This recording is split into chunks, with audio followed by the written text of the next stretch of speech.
निर्गुण ब्रह्म सगुण वह आयु। और दो ही देवता ऐसे हैं जिनकी पूजा निर्गुण और सगुण के रूप में की जाती है। दो ही देवता, एक तो है महादेव और एक है नारायण।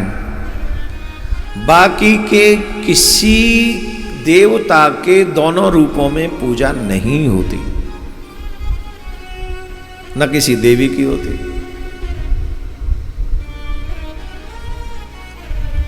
तो यही प्रश्न है कि भूत भावन भोलेनाथ के, अब देखो यहां पे बहुत गलत बात है। कई अज्ञानी लोग शिवलिंग का मतलब नहीं समझते हैं, उसके अर्थ का अनर्थ करते हैं। लिंग शब्द जो है वो संस्कृत का शब्द है। लिंग का मतलब है चिन्ह। ये क्या है? शिवलिंग का मतलब क्या है? बोले ये निर्गुण ब्रह्म का चिन्ह है। मतलब वो पत्र है जिसे आप पहचान सकें कि ये निर्गुण है। आप समझे? एक आपके पैर और एक आपके पैर के चिन्ह, एक ब्रह्म और एक ब्रह्म का चिन्ह। जो मंदिरों में आप मूर्तियां देखते हैं ये सगुण है, आकारवान है। और शिवलिंग और शालिग्राम जो आप दो देखते हैं ये उनका लिंग है, माने चिन्ह है निर्गुण का। सारा संसार उसी में से आता है और उसी में समा जाता है। और दोनों का रंग काला ही है मोस्टली।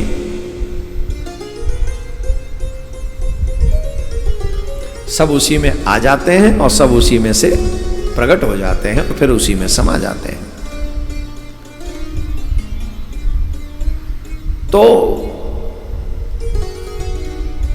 सनत कुमार जी ने कहा, हम ये जानना चाहते हैं कि प्रथम शिवलिंग कहां, कब और कैसे प्रकट हुआ।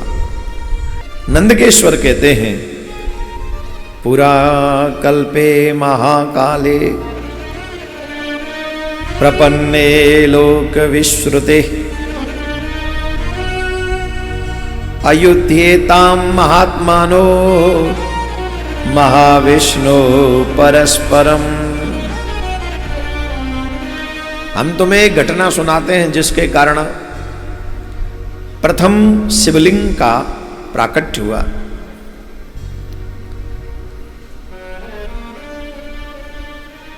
ये उस लोक विख्यात पूर्व कल्प की बात है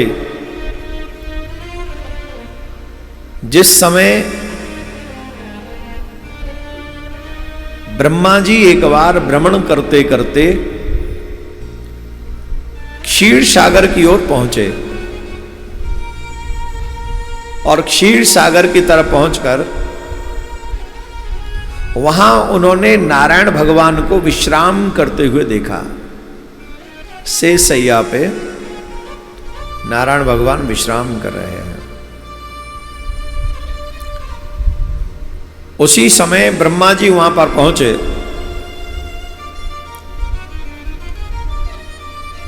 और ब्रह्मा जी ने उनको शयन करते हुए देखा। तो ब्रह्मा जी ने देखा कि ये उठे नहीं, हमको प्रणाम नहीं किया, जबकि हम तो जगत पिता ब्रह्मा हैं, हमको प्रणाम करना चाहिए।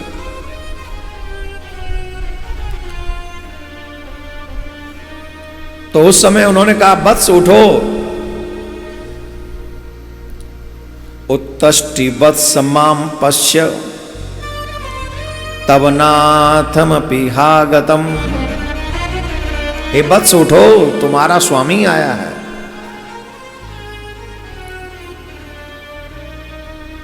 और अपने स्वामी को खड़े होकर प्रणाम करो। जो पुरुष अपने श्रेष्ठ गुरुजनों को आया हुआ देखकर तुरंत खड़े नहीं होते, उनका आचरण उपयुक्त नहीं माना जाता। उनका आदर न करें, उनको प्रणाम न करें। द्रोहिणस्तस्य मूढ़स्य प्राशितम विधीयते। वो मनुष्य जो है गुरुद्रोही माना जाता है। बड़े आए, माताजी आए, पिताजी आए, दादाजी आए, बड़े आए, गुरुजी आए, कोई संत महात्मा आए, और फिर भी आप बैठे हो, खड़े होकर उनका आदर नहीं किया, तो आप गुरुद्रोही माने जाओगे, और ये पाप होगा, और इस पाप का प्रायश्चित करना पड़ेगा। इस पाप का प्रायश्चित करना पड़ेगा। इसलिए जब भी कोई संत महात्मा, गुरुजन, माता पिता आए तो तुरंत खड़े होकर चिबिड़ चिबिड़ नहीं करने, जुबान नहीं लड़ाने उनसे। कई बच्चे तो इतने अच्छे हैं, मम्मी के आगे बस खड़े हो जाएं, फिर देखो कैंची भी हल्की चलेगी इनके जीव के आगे, तो ऐसी चिबिड़ चिबिड़ चलती है, ऐसे समझो जैसे जीव ही अगले पिछले जन्म में सांपिन थी। अच्छा, पापा के आगे तो फिर भी बच्चे थोड़े झेप जाते हैं, थोड़े संकोच में आ जाते हैं, थोड़ा, है ना, लेकिन मम्मी के आगे तो ओहो बिंदास। पर गलत है, शास्त्रीय अपराध आप कर रहे हैं। जब भी कोई बात, ऐसा कई बार होता है कि माता पिता ऐसा कुछ बोल देते हैं जो शायद हर बच्चे को बुरा भी लगता है, तो उस समय करें क्या? उस समय भगवत स्मरण करना प्रारंभ करें कि आप ने ही मुझे ये सब सुनवा रहे हैं, तो अवश्य मेरे सुधार के लिए होगा, मेरे कल्याण के लिए होगा। इसमें प्रतिरोध करने की कोई आवश्यकता नहीं, विरोध करने की कोई आवश्यकता नहीं, उलट के जवाब देने की कोई आवश्यकता नहीं। अच्छा, ऐसी बात मैं सिर्फ सलाह दे रहा हूँ, आइडिया दे रहा हूँ, बाकी के करना आपको वही है जो अभी तक आप करते आए हो, ये भी मुझे मालूम है। अगर इतने लोग हैं उनमें से एक आध ही कोई ये सोचेगा कि नहीं नहीं बात सही है, आगे से हम, क्योंकि दंडनीय अपराध है, इतना बड़ा अपराध है, प्रायश्चित कर लेना पड़ेगा, तब तो ये कटेगा, नहीं तो नरक जाना पड़ेगा। और मैं इसलिए आइडिया दे रहा हूं क्योंकि मैं नहीं चाहता कि आप नरक में जाएं। मैं तो ये चाहता हूं मेरे बच्चे जितने भी गुरु भक्त हैं, जो सनातनी हैं, वो सब ठाकुर जी के धाम जाएं। नरक में जाने के लिए तो उन दूसरों को जगह है, वो जाएं, सनातनी क्यों जाए? सनातनी के पास तो अवसर है ना, ठाकुर जी से रिलेशन बनाए, भगवान से प्यार करे, नाम जाप करे और ठाकुर जी के धाम जाए। उसे क्या जरूरत है नरक जाने की? इतनी सुंदर व्यवस्था हमारे ठाकुर जी ने हमारे लिए की है। हर एक धर्म में जन्नत एंड जहन्नुम, हेल एंड हेवन की चर्चा है, माने स्वर्ग और नरक की चर्चा है, लेकिन उससे ऊपर की चर्चा नहीं है। हम लोग सनातनी भाग्यवान हैं कि उससे ऊपर की चर्चा है, ठाकुर के धाम जाने की चर्चा है, मुक्ति की चर्चा है।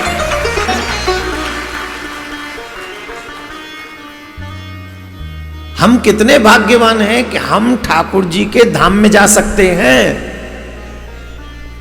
और उस धाम में जा सकते हैं जिस धाम से फिर कभी वापस आना कभी नहीं वापस आना, वहीं उसी धाम में रहेंगे। तो अब बताओ, बेहतर ऊट चाहिए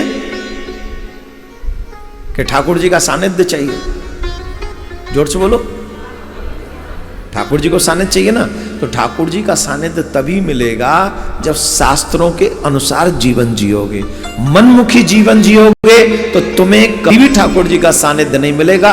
2-4 अच्छे कर्मों का फल स्वर्ग है, वहां से वापस आना पड़ेगा।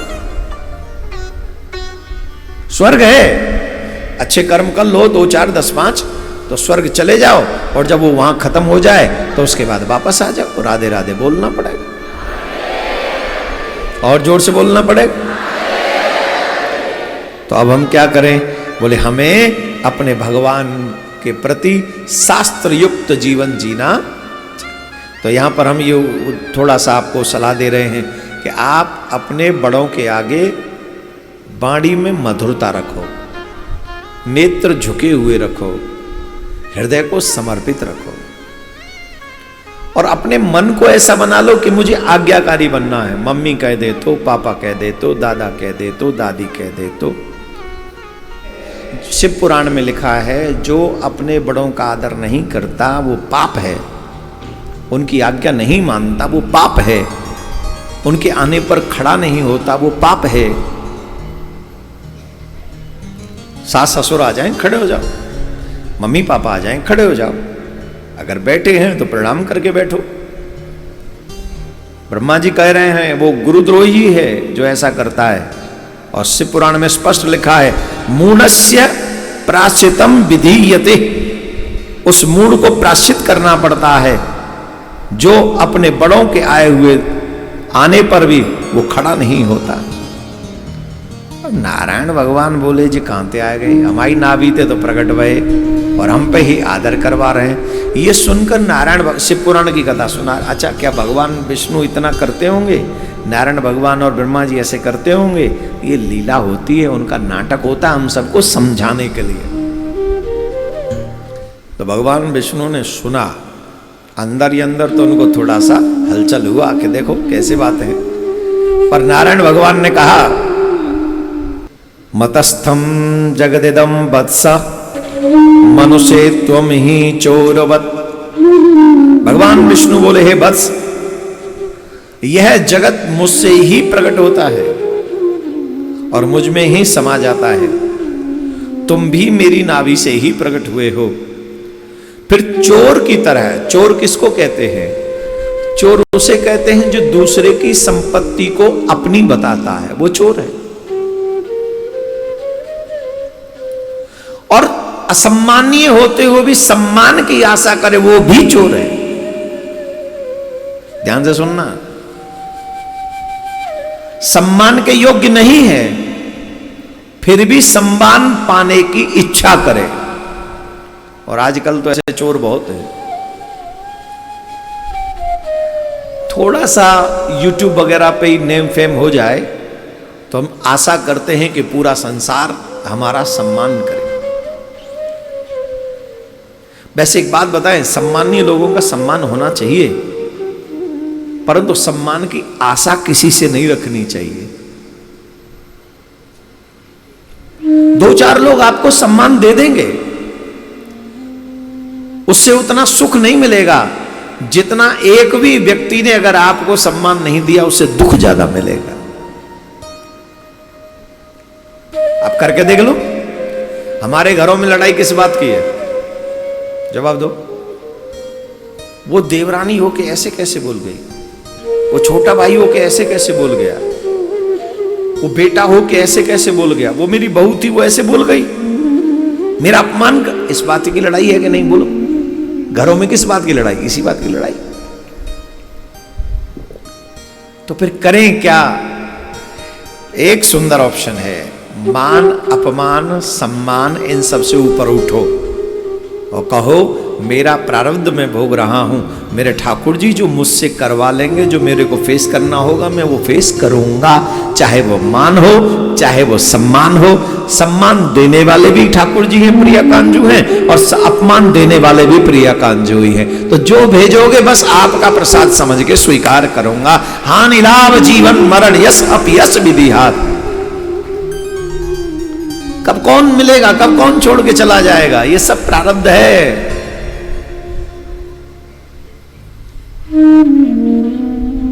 उसको जियो, उसे समझो, प्रसाद समझो उसे। तो भगवान विष्णु ने कहा ये संसार जगत मुझसे उत्पन्न है और तुम ऐसी बातें करते हो, तुम मुझसे चोर की तरह सम्मान पाना चाहते हो, तुम मेरे नाभि कमल से उत्पन्न हुए हो, अतः तुम मेरे पुत्र हो। तुम क्यों व्यर्थ की बातें करते हो, तुम क्यों मेरे से झगड़ा करते हो? नंदकेश्वर कहने लगे इसी बात को ध्यान, एक दूसरे से, मैं बड़ा कि मैं बड़ा, मैं बड़ा कि मैं बड़ा, मैं बड़ा कि मैं बड़ा। हमारे बहुत पहले पंक्ति सुनी थी, बात ही बातन में बल पड़ गो और बातन में बढ़ गई रार। जब दो बातें कर रहे हो और बात बिगड़ रही हो तो बेटर है कि एक मौन हो जाए, और अगर एक मौन हो जाएगा तो और बढ़ने से बात रुक जाए। और दोनों ही न रुके तो फिर बात बिगड़ेगी। और बिगाड़ना आसान है, संभालना मुश्किल है। इसलिए आपके घरों में भी जब क्लेश होता हो, द्वंद्व होता हो, तो जब एक कोई ज्यादा चीकम चिल्लाई कर रहा हो तो एक को फिर मौन रह के उस समय को निकाल देना चाहिए। ये हम शिव पुराण के माध्यम से आपको ज्ञान दे रहे हैं आपके घर की शांति के लिए। अब ब्रह्मा जी ने कहा कि हमारा एक तो सम्मान नहीं कर रहे, ऊपर से हमें अपना पुत्र बता रहे हैं। तो ब्रह्मा जी को क्रोध आ गया, पकड़ लो इन्हें, ये हैं ही कितने, अकेले 2-4 पार्षद और हैं, पकड़ो इनसे युद्ध करो। तो झट महाराज नारायण भगवान में और ब्रह्मा जी में भयानक युद्ध ठन गया। बहुत अच्छा खासा ठन गया युद्ध। भाग्यवान है ये युद्ध सुनने के लिए आप आए हो। वैसे किसी का युद्ध देखना नहीं चाहिए, युद्ध में शांति का पाठ पढ़ना चाहिए, शांति का दान देना चाहिए और शांति करवानी चाहिए। पर ये तो क्योंकि भगवान की लीला है, यहाँ से एक बहुत सुंदर फल हमको प्राप्त होता है। इसके लिए हम भाग्यवान ही हैं सीरियसली कि हम यहाँ बैठे हुए हैं। महाराज दोनों में युद्ध होने लगा और देवताओं ने देखा कि भगवान ब्रह्मा जी में और नारायण में युद्ध हो रहा है। वो आकाश में चले गए और वो वहां से पुष्प बरसा रहे हैं। गजब के आदमी ये देवता लोग भी, कसम से यहां लिखा हुआ है, पुष्प वृष्टि करते हुए वे युद्ध को देखने लग गए। शिवंत पुण्य वर्षाण पुष्प वर्षाणी पश्यन्ति स्वैर्मभ्य। देवता लोग आकाश में पहुंच के पुष्प वर्षा कर रहे हैं। अब बताओ, ये दोनों लड़ रहे हैं और वो पुष्प वर्षा कर रहे हैं। ऐसे ही कई लोग आपके आसपास भी होते हैं कि जब आपके घर में आपके लोग लड़ रहे होते हैं और कुछ लोग वो पुष्प तो बरसा नहीं सकते कि वो पुष्प लाने में भी खर्चा होगा, तो फिर कैसे पुष्प बरसाते हैं? उसके मुंह पे उसकी सी कह के, उसके मुंह पे उसकी सी कह के, दोनों के बीच में पेट्रोल और आग छिड़क के वो वाणी का पुष्प, द्वेष का पुष्प बरसाते हैं। हाँ, तुमने तो सही कहा, वो सुनती नहीं है, वो सुनता नहीं है किसी की, तुमने सही कहा था। और वहां के बगल में बैठे के भाई की चाय, भाई को बिस्कुट, बाकी घर गए तो बाकी चाय, बा को बिस्कुट, दूसरे के यहाँ गए तो भाई की चाय, भाई को बिस्कुट और भाई को पतन, भाई पे पुलिस केस, सब भाई को।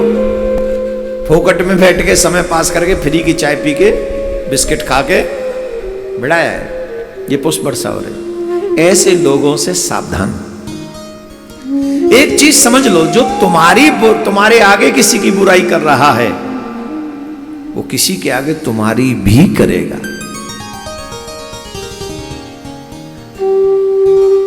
जो किसी की बुराई तुम्हारे आगे कर रहा है तुम्हें छोड़ देगा वो। पर ये बुद्धि बड़ी विपरीत है, अजीब है। दूसरों की बुराई सुनकर कान प्रसन्न होते हैं, हृदय गदगद हो, अच्छा हाँ। और जब खुद की बात उसी आदमी ने ऐसा कहा तुम्हारे लिए, कहा अच्छा ऐसे कह रहा था, भाई मैं देखूंगी ला बज मारे बादना तो आए कि जो कर रो। एकदम विपरीत। हर घर में देखो, ये शिव पुराण जो है ना, गृहस्थ चलाने वाला पुराण है।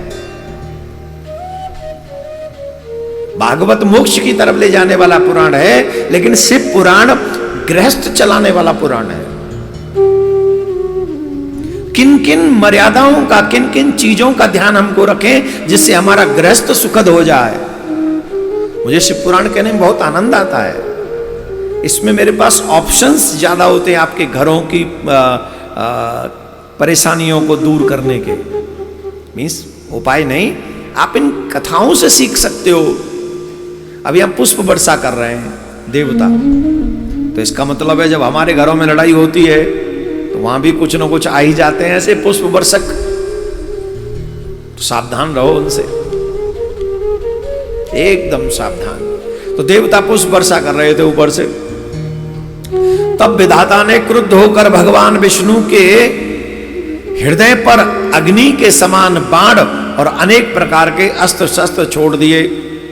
उस समय देवतागण उन दोनों का वो है अद्भुत युद्ध देखकर अतिशय व्याकुल हो गए और ब्रह्मा तथा विष्णु की प्रशंसा, व्याकुल भी है प्रशंसा भी का, क्या बात है, क्या पट्टो मारे हो भैया, बहुत अच्छा मारे हो।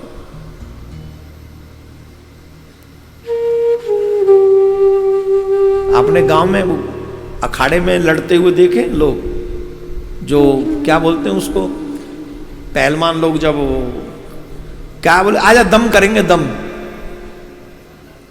है, दंगल होता है ना, वो खेत में खोद के बाद चारों लंगते बाउंड्री बना के और फिर उनको दम करेंगे, दम दम माने थोड़ा बहुत हाथापाई करेंगे, वो दुश्मन नहीं होते, जोर करेंगे, जोर। पर उसमें भी वो थोड़ा सा वो क्या बोलते हैं उसको, दो तीन चीजें होती हैं, कौन से स्टाइल से किसको दबाए, उसको हमारे पट्टे बोलते हैं भाई, गजब के पट्टे पकड़े याने हैं, दाव, दाव भी बोलते हैं, दाव, क्या गजब को दाव मारे याने। उनमें से एक दूसरे को दुश्मन नहीं होता, लेकिन एक दूसरे को दिखाते हैं कि देखो ये दाव भी अच्छा है, ये दाव भी अच्छा है, और मन से पूरी ताकत से लड़ते हैं। ऐसा नहीं है कि चलो वैसे हैं तो नहीं, जब वहां लड़ेंगे तो पूरी ताकत से लड़ेंगे। तो ब्रह्मा जी ने अग्नि के समान तीव्र गति वाले बाण छोड़ दिए भगवान नारायण पे, और हमारा देवता कांप भी रहे, पर जो कह रहे हैं वाह क्या गजब की लड़ाई लड़ रहे हैं, बहुत अच्छा बुरा।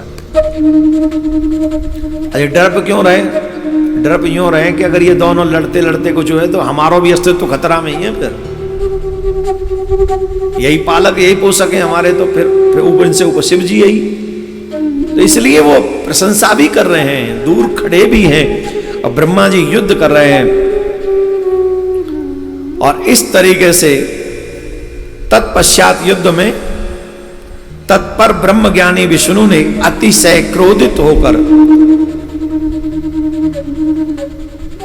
वह निश्वास लेते हुए ब्रह्मा जी को लक्ष्य कर भयंकर माहेश्वर अस्त्र का संधान किया, और ब्रह्मा जी ने अतिशय क्रोध में आकर विष्णु के हृदय में लक्ष्य करके ब्रह्मांड को कंपित करते हुए भयंकर पाशुपत अस्त्र का प्रयोग किया। अब दोनों ही अस्त्र जो हैं वो भगवान शिव के हैं, दोनों ही अस्त्र। अब देवता भागे महाराज भगवान शिव के पास में, महाराज शंकर भगवान वहां पर कैलाश पर्वत पे विराजमान थे, और सभी देवताओं ने जाकर प्रार्थना की, हे प्रभु आप देखो। शंकर भगवान बोले don't take attention, I know तुम यहां आए क्यों हो। ब्रह्मा और विष्णु के युद्ध की चर्चा लेके आए हो यहां? जी महाराज, दोनों ने आप ही के शस्त्र उठा रखे और हमको लगता है ब्रह्मांड नष्ट हो जाएगा। भूत बावन भोलेनाथ शिव मुस्कुराए, शिव मुस्कुराए। उन्होंने कहा ऐसा कुछ नहीं होगा, चलो। तो भगवान शिव ब्रह्मा और विष्णु का युद्ध देखने के लिए आकाश में छिप कर खड़े हुए। यहां नीचे इनका युद्ध चल रहा है और वहां वो छिप कर खड़े हुए हैं आकाश में, दृष्टिगोचर नहीं हो रहे हैं, लेकिन वो आकाश में खड़े हैं। अब युद्ध भयानक रूप लेता जा रहा था, बहुत विकराल रूप में पहुंच गया था युद्ध। उस समय भूत बावन भोलेनाथ ने एक तेजोमय स्तंभ उन दोनों के बीच में प्रकट किया। एक तरफ ब्रह्मा जी, एक तरफ नारायण, और उन दोनों के बीच में अग्नि स्तंभ प्रकट हुआ। अग्नि स्तंभ इतना विशाल था, इतना विशाल था कि न तो आकाश में छोर दिखाई पड़ रहा था और न नीचे कहां से आया वहां से दिखाई पड़ रहा था। तो ये दोनों रुक गए। ब्रह्मा जी और नारायण वो सोचने लगे कि हम दोनों तो युद्ध कर रहे थे, ये बीच में कौन आ गया। बोले सुनो हम बाद में लड़ेंगे, एक काम करो। बोले क्या? कि पहले ये पता करो कि अग्निस्तंभ है क्या। अग्निस्तंभ का जब पता चलेगा उसके बाद ही कोई व्यवस्था आगे बढ़ाई जाए, नहीं तो नहीं। और शर्त ये रखी जो अग्निस्तंभ का आदि या अंत देख के आएगा वही सर्वश्रेष्ठ देवता माना जाएगा।